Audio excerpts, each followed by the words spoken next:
Olá, alunos! Olá, alunas!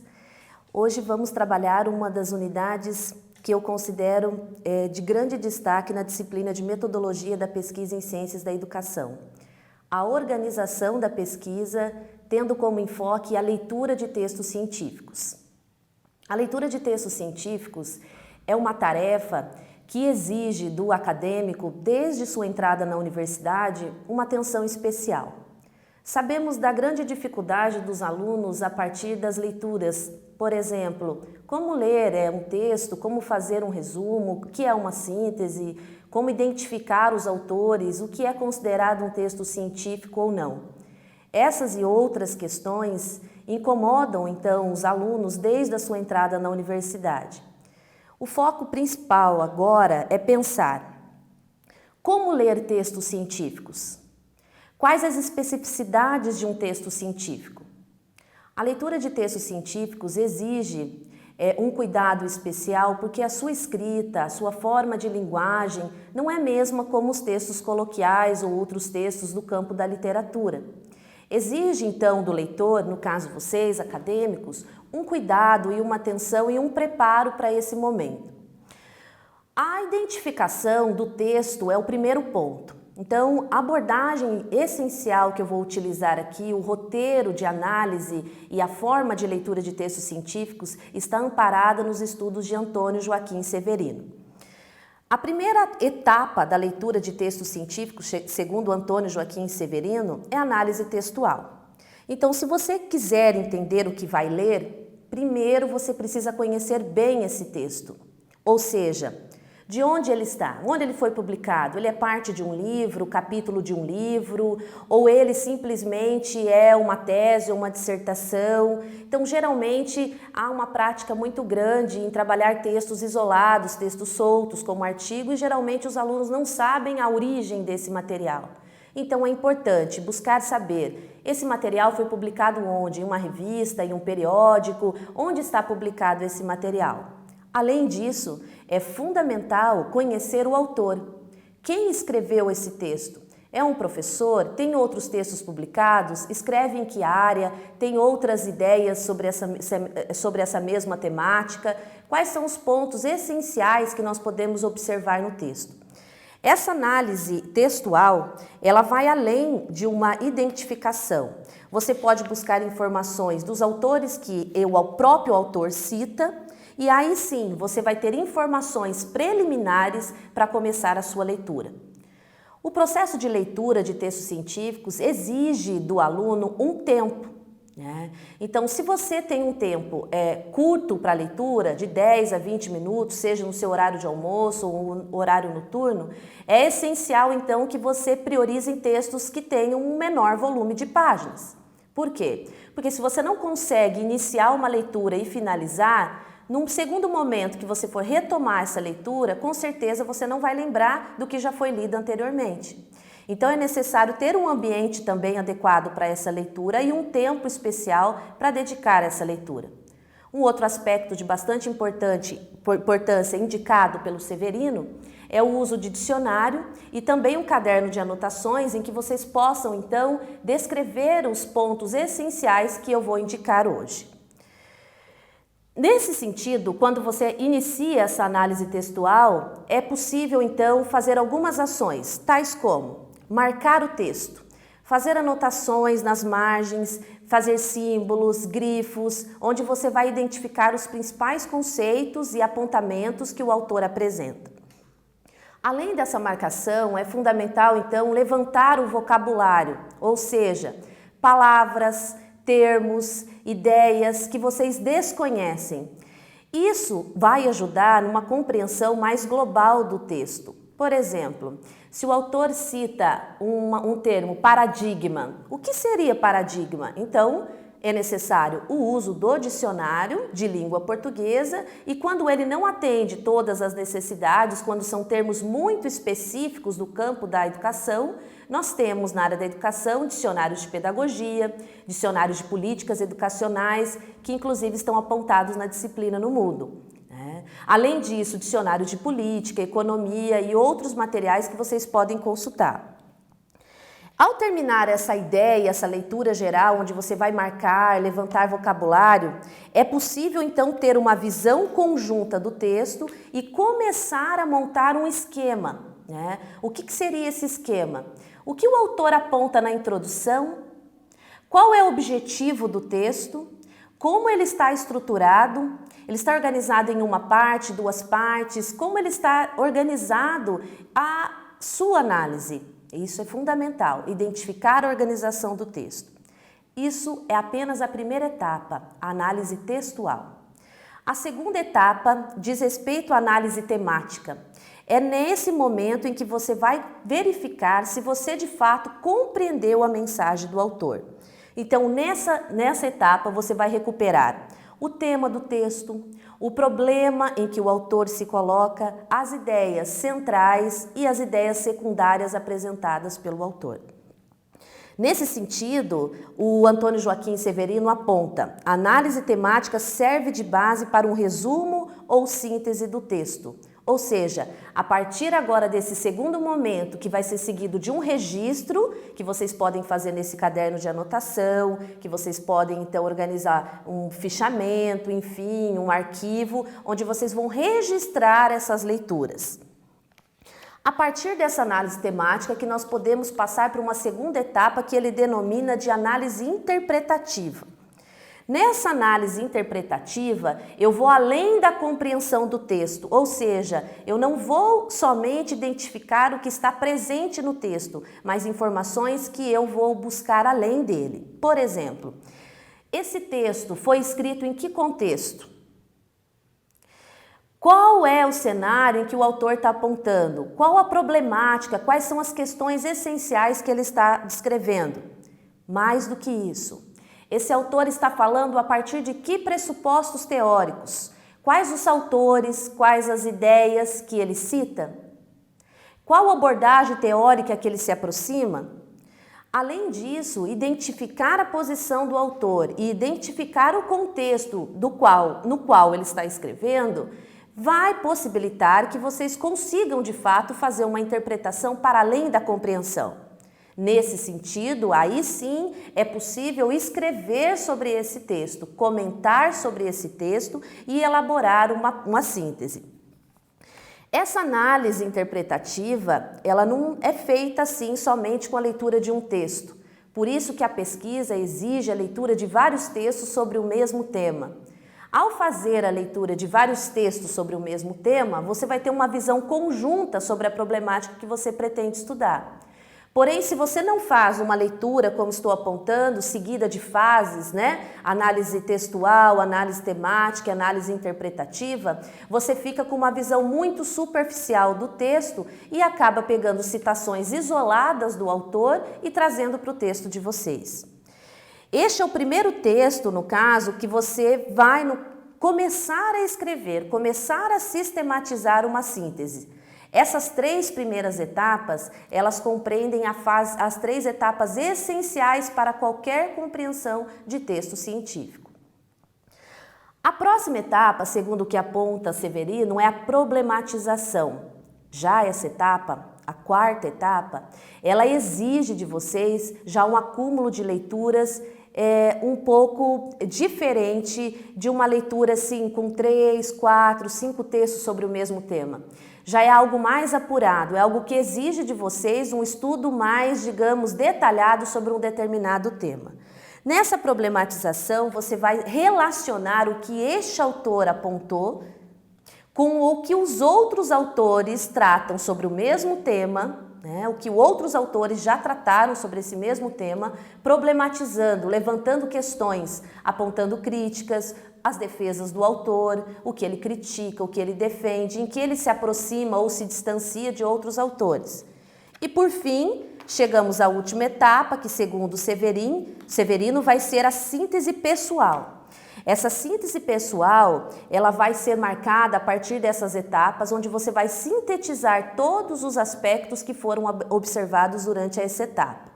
Então, ele indica que com o tempo, né, com o tempo e a experiência, você deixa de ficar somente até a terceira etapa, que é a análise interpretativa, com o acúmulo de leituras, né, durante o curso que vocês já estão, né, em várias disciplinas, vocês poderão, no caso, unir essas leituras e conseguir escrever algo sobre determinado assunto, que é o ponto fundamental da pesquisa. Dentre os gêneros textuais científicos, se destacam alguns que são mais comuns no curso de pedagogia e em outros cursos de graduação. O primeiro gênero textual que eu vou abordar em linhas gerais, para que vocês saibam o que é e como se elabora, é uma resenha, né? Então, muito se pede no curso de graduação, vocês precisam elaborar uma resenha. O que seria uma resenha? A resenha é uma descrição minuciosa do que pode ser de um livro, de um capítulo de livro, de parte de um livro, de um artigo, de uma tese, de uma dissertação, enfim, de uma modalidade dessas científicas que eu apontei. Esse trabalho, ele exige conhecimento sobre o assunto. Então, para fazer a resenha, não basta somente ler um texto. Eu preciso ter a leitura de outros textos sobre o mesmo assunto de outros autores. Além disso, eu preciso comparar essa obra com obras de outros autores da mesma área. E na resenha, diferentemente do resumo que eu vou abordar posteriormente, você emite juízo de valor. Você pode dar uma opinião, um julgamento, dizer esse texto é recomendável, ou esse texto não é recomendável, ou ele apresenta questões importantes ou não em relação à educação. Então, ele promove uma espécie de avaliação em relação à obra. A estrutura da resenha, do qual eu deixei um modelo para vocês na disciplina, ela segue da seguinte forma. Inicialmente se apresenta os dados da obra, né, uma referência bibliográfica, autor, nome do autor, enfim, revista, periódico, onde está uma referência completa, e os dados de quem está escrevendo essa resenha, no caso de vocês. Inicialmente, o primeiro item da resenha são as credenciais do autor, ou seja, quem é esse autor? Ele é professor, ele escreve na área, ele produz livros sobre essa temática, quem é esse autor? Na sequência, vocês devem apontar quais são as informações essenciais sobre o assunto tratado no texto, no capítulo, ou no livro, enfim, ou na tese ou na dissertação. Então, um exemplo, né? Então, um capítulo de destaque nessa reflexão apresenta como preocupação central a caracterização dos projetos, então seria uma informação geral sobre o assunto tratado. Por fim, a conclusão do autor. Que conclusões que ele chega nessa obra? Né? Quais são as referências desse autor? E por fim, a apreciação. Como que seria essa apreciação? Um exemplo disso seria: a obra é indicada por demonstrar as diferentes formas, né, que de repente a educação tomou ao longo da história, então ela é indicada ou ela é recomendada, por quê? O que ela contribui e o que ela nos indica? Então, essa seria a resenha. O resumo, no âmbito do senso comum e durante todo o período que a gente passa pela escola básica, a gente tem a ideia que resumo é aquilo que a gente lê num texto e tira as partes mais importantes. Mas o que são as partes mais importantes? Como descobrir isso? Né? Então, a gente percebe que há uma dificuldade muito grande por parte dos alunos, quando entram na graduação, de identificar o que seria esse resumo. Então, o resumo, mesmo não sendo um gênero textual científico, ele é importante porque ele desenvolve a habilidade de síntese, que é essencial para você produzir um texto científico. Então, qual a característica do resumo? O resumo ele deve destacar o assunto do trabalho, o objetivo do texto, a articulação das ideias e a conclusão do autor. Então, ele deve ser redigido numa linguagem objetiva, ele não apresenta juízo crítico e evita repetições de frases inteiras do original. E mais importante, se o autor organiza o texto em parte 1, parte 2, parte 3, o resumo deve seguir a ordem das ideias do autor. Então é algo mais objetivo, é algo mais sintético, onde vocês vão apontando em linhas gerais as ideias principais de cada ponto. Essas ideias principais, uma dica que eu dou para isso é a utilização do dicionário, né? Muitas vezes o autor escreve uma frase ou uma ideia ou um parágrafo de uma maneira assim complexa, então é importante que vocês vão até o dicionário, encontre palavras sinônimas e tente reescrever isso de uma forma que vocês consigam então compreender e que seja também mais objetiva. Bom, em relação à leitura de textos científicos, uma questão que preocupa muito o cenário da pesquisa, principalmente no campo da pesquisa e educação, é a questão do plágio, né? Então, veja, toda pesquisa, não existe uma pesquisa educacional que não seja bibliográfica. Toda pesquisa parte de um estudo bibliográfico, do que já foi produzido, porque não há um problema totalmente novo. A questão que você vai estudar, com certeza, já foi abordada, já foi discutida por algum outro autor, seja no campo da pós-graduação ou da graduação, enfim, é um estudo que já foi realizado. Veja, a leitura de textos científicos e a necessidade de fazer os fichamentos, anotar, né, perguntar, fazer os apontamentos separadamente, dá um caráter de estudo e que vai ajudar, no segundo momento, a escrita de textos científicos. O plágio, segundo a autora Salomão, é uma questão que precisa ser revista dentro da universidade. Por quê? Há muitos casos de que o aluno, muitas vezes, retira trechos ou partes e até excertos, né, digamos, de uma parte grande do texto sem referenciar o autor. Então, o plágio ele pode ser considerado que a utilização de ideias já escritas por outras pessoas, outros autores, em outros portadores textuais, sem fazer a devida referência. Então, hoje, com a facilidade da internet, né, digitamos lá no Google qualquer assunto da área da educação, então estou fazendo uma pesquisa sobre educação no campo. Digito lá, vou encontrar inúmeros textos, artigos, e essa facilidade de acesso a textos, muitas vezes, é um ponto negativo para a produção da pesquisa, né, para a produção de um texto científico. Por quê? Com essa facilidade, você não faz esse processo anterior que eu mencionei anteriormente, que é sentar numa mesa, imprimir um texto ou pegar um livro, fazer uma análise textual, uma análise temática, uma análise interpretativa, registrar, fazer uma síntese e depois disso planejar o seu texto. Então, a ideia de que eu posso copiar algumas frases, alguns excertos de alguns autores e que ninguém vai perceber é uma questão que muitas vezes ocorre dentro dos cursos de graduação. Então, qual seria a minha orientação? Em relação à escrita de textos científicos, não tem como produzir texto, seja uma síntese, um artigo, uma resenha, qualquer modalidade de texto científico, sem uma leitura prévia sobre o assunto.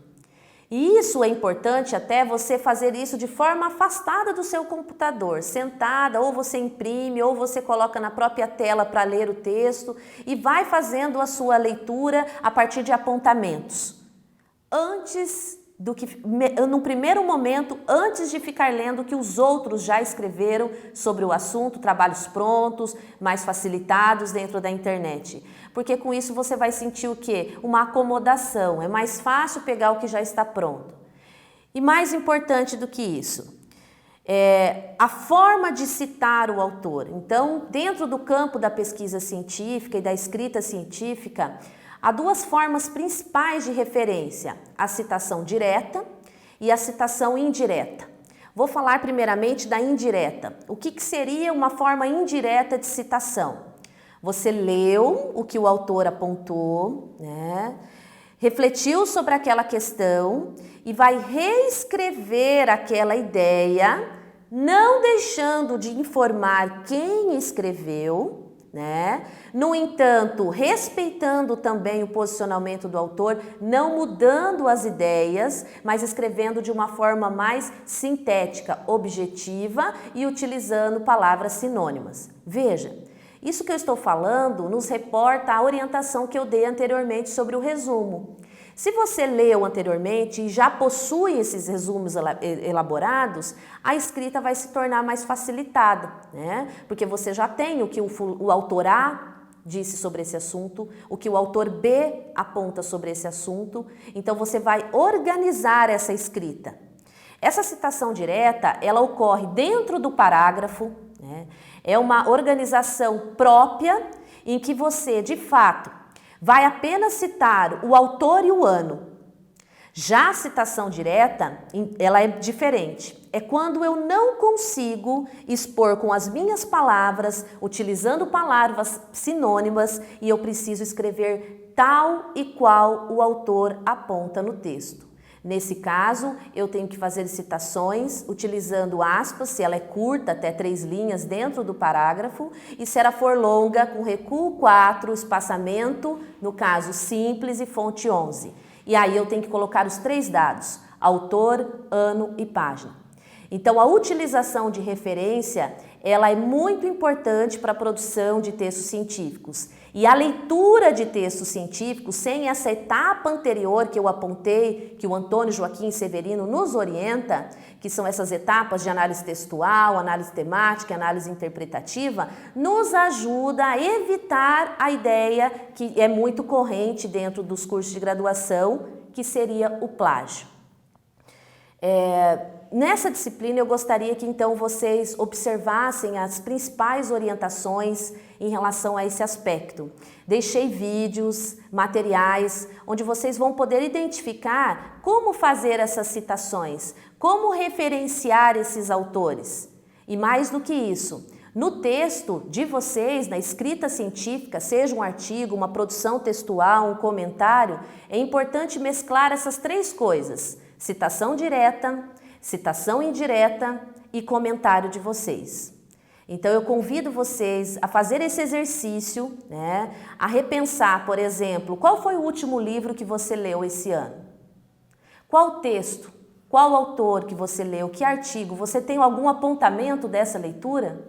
A prática da leitura é fundamental na formação de professor, seja agora na graduação e até mesmo como formação continuada quando vocês estiverem atuando na escola básica. Agradeço a atenção e convido a todos a descobrir junto comigo essas orientações essenciais para a leitura e escrita de textos científicos.